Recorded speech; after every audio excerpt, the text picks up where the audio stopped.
Video 4 is on implicit differentiation.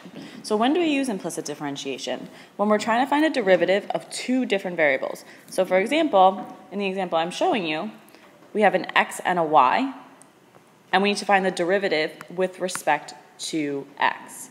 So that means that everything that I'm taking a derivative with x, it's going to be normal derivative. But everything when I take the derivative of y, I'm going to have to make sure that I state dy dx while I do that. So let's do an example here. The first step when we do implicit differentiation is to differentiate both sides with respect to the bottom variable. So for example, in this case, I'm going to use dy dx, which means I'm doing it with respect to x. So find the derivative of xy minus 3x squared equals y.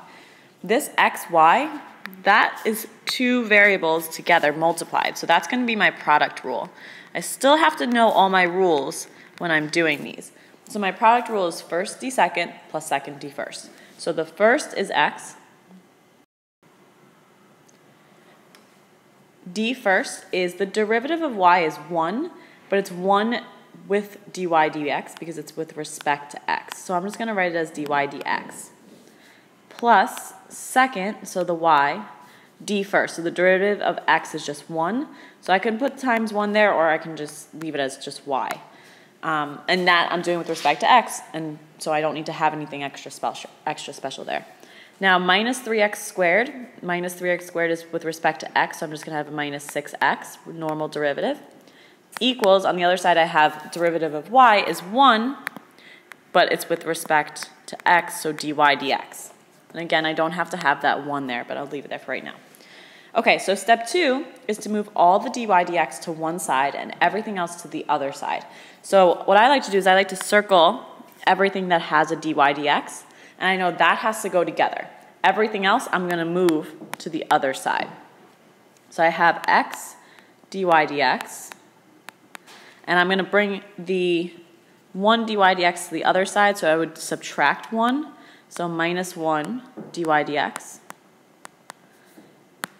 equals, on the other side I have to bring this minus y over, I have to bring this plus 6x over, so I have 6x minus y, and it doesn't matter what order you write that in.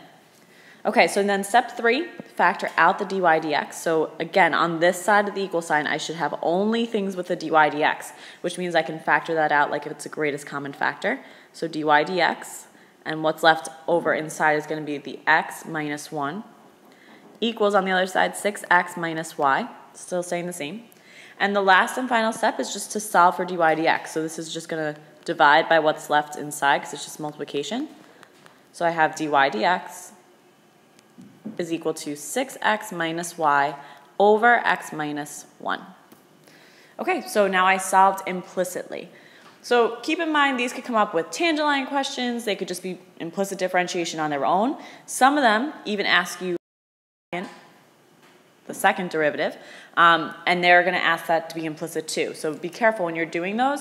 A lot of times they'll ask you to find dy dx first, and then they'll ask you to find d squared y dx squared, the second derivative.